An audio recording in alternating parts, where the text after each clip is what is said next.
Hello everyone, welcome back to my channel. তো এখন থেকেই আমি আমার ব্লগটা স্টার্ট করছি। তো দিনমা দেখতে পাচ্ছ রান্নাঘরে রসুন ছাড়াচ্ছে, আর মা ওদিকে চিকেনটাকে ধুয়ে এনে ম্যারিনেট করছে। তো তার আগে এই যেখানে আলু রাখা আছে, এই আলুগুলোকে ভালো করে কেটে ধুয়ে সেদ্ধ করবে। তো চিকেনটাকে ধুয়ে এনে রেখে তারপরে মা একটুখানি জল ফলগুলো খেয়ে নিচ্ছে। চলো তোমাদেরকে বাইরেটা দেখিয়ে দিই।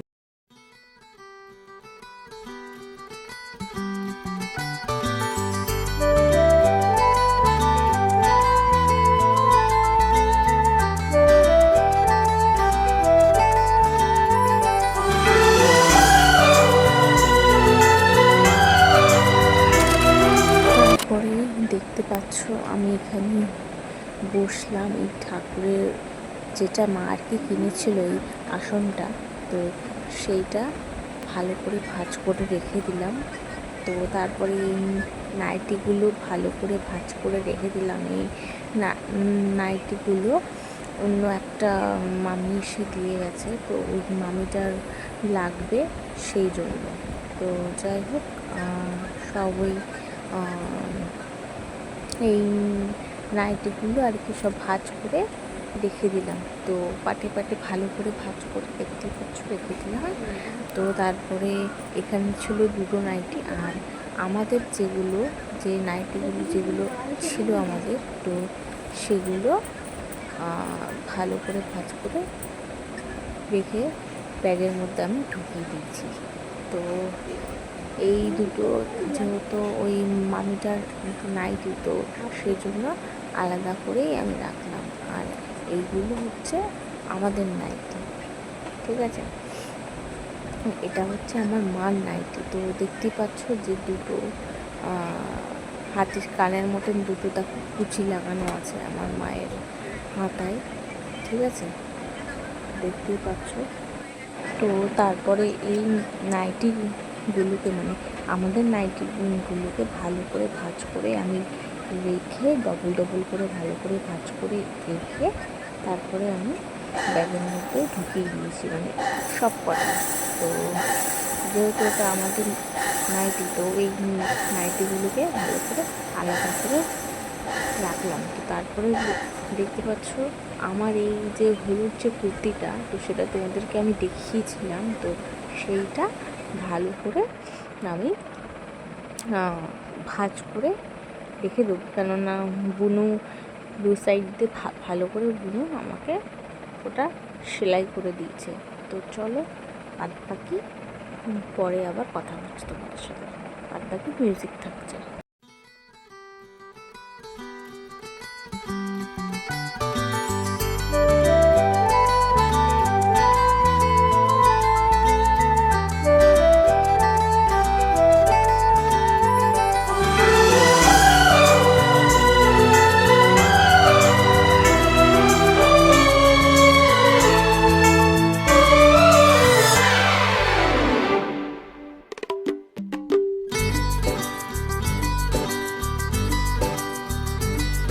दिल मेरे ना और इंतजार कर, दिल मेरे ना और इंतजार कर, दिल मेरे ना और इंतजार कर।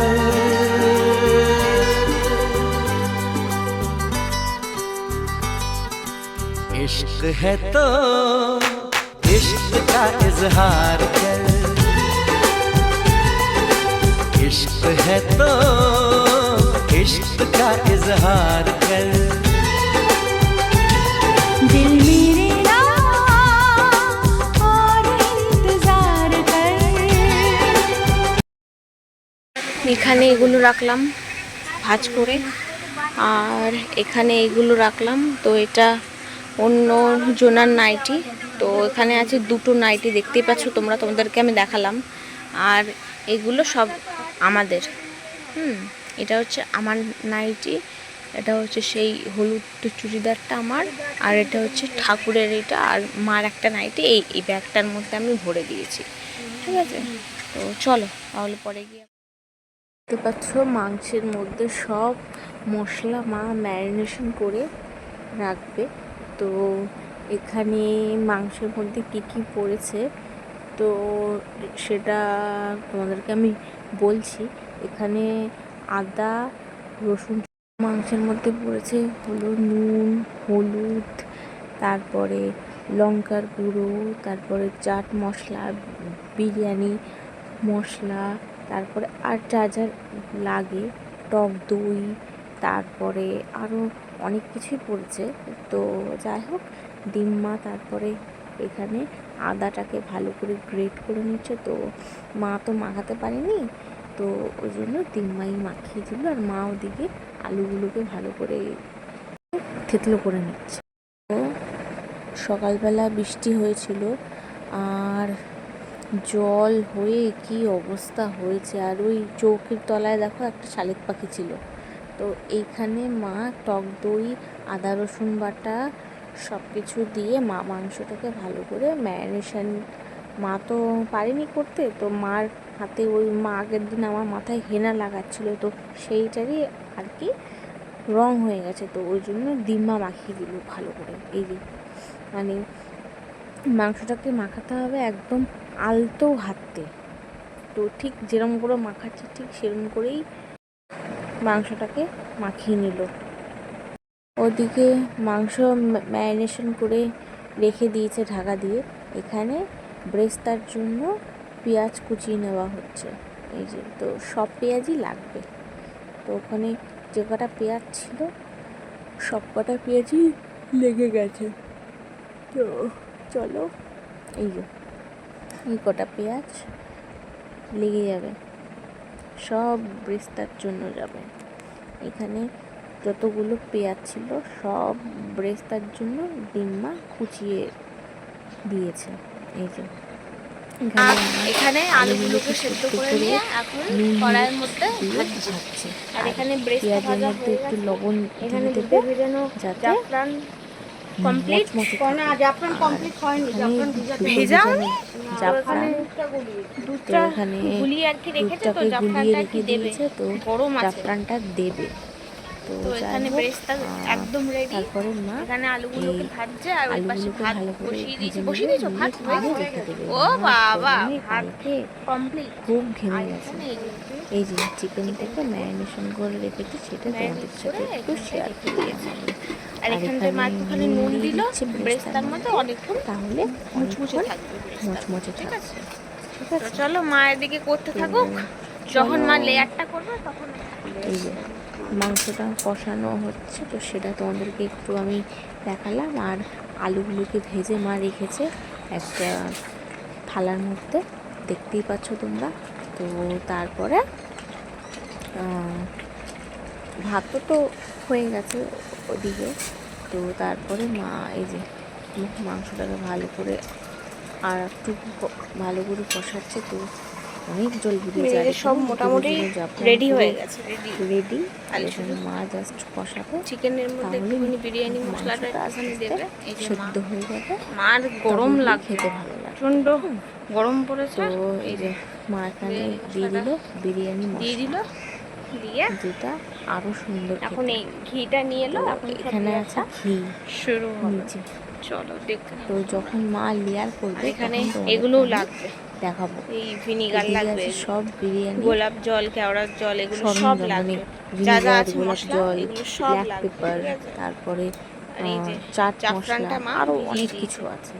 তো যখন মা লেয়ার করবে, দেখতে পাচ্ছ মা ভাতের হাঁড়িটা নামিয়ে রেখে তারপরে হাঁড়িটাকে ভালো করে মুছে নিল, নিয়ে ভালো করে একদম পুরো পরিষ্কার করে মুছে নিয়ে তারপরে মা হাঁড়িতে অল্প ঘি দিয়ে ভালো করে মাখিয়ে নিল। তো তেজপাতা কিন্তু ছিল না, তো যার জন্য আরও অসুবিধা অতটা হয়নি।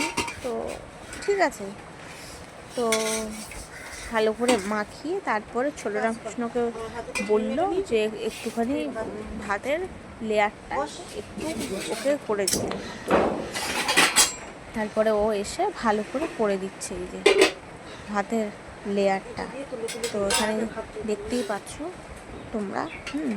তো এই যে অল্প অল্প করে ভাত দেবে, অল্প অল্প করে চিকেন দেবে, অল্প অল্প করে ব্রেস্তা, অল্প অল্প করে মানে সব মশলা, তারপরে প্লাস আলু, এগুলো সব দেবে। পাচ্ছ এখানে সব অল্প অল্প করে সব ভাত দেওয়া হচ্ছে, প্লাস ভাতের পরিমাণটা একটু বেশি দেওয়া হবে, মানে হচ্ছে ভাতগুলো আগে না দিলে হবে না। তো যাই হোক, তারপরে আলুগুলো দিয়ে চিকেনগুলো দিয়ে আর যা যা মশলা সেগুলো দিয়ে সব দমে বসিয়ে দেবে। তো তবেই গিয়ে বিরিয়ানিটা খেতে ভালো লাগবে। ঠিক আছে, এইখানে দেখতে পাচ্ছ লেগ পিসগুলো সব দেওয়া হচ্ছে বিরিয়ানিতে। তারপরে ওদিকে মা ব্রেস্তা ছড়াচ্ছে, দেখতেই পাচ্ছ তোমরা। তো তোমাদের কীরকম লাগছে প্লিজ আমাকে কিন্তু অবশ্যই কমেন্টে কিন্তু জানাবে। ঠিক আছে, আমি কিন্তু অপেক্ষায় থাকবো।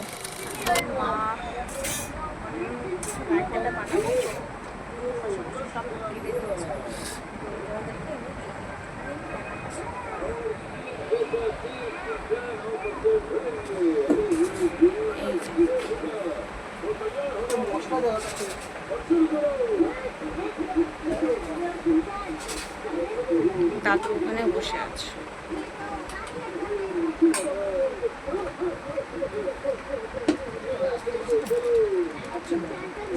পেঁয়াজ, শসা, টক দই, চাট মশলা এগুলো সব দেওয়া হয়েছে। ঠিক আছে, মানে হবে। তুমি প্যাকেটটা কেটে দিবি।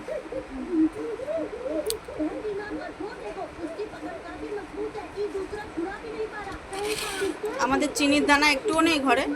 একটুখানি বেরোলাম, ঘরে দিনমারবান দেখছিলাম, দিনমারবান দেখে একটুখানি রাস্তায় বেরোলাম। তো মাকে আমি দেখাচ্ছি না। তো যাই হোক, এই যে সকালবেলা বৃষ্টি হয়ে এই অবস্থা হয়েছে রাস্তার। এই যে উঠোনের এই অবস্থা আর রাস্তার এই অবস্থা হয়েছে ওখান থেকে। এই যে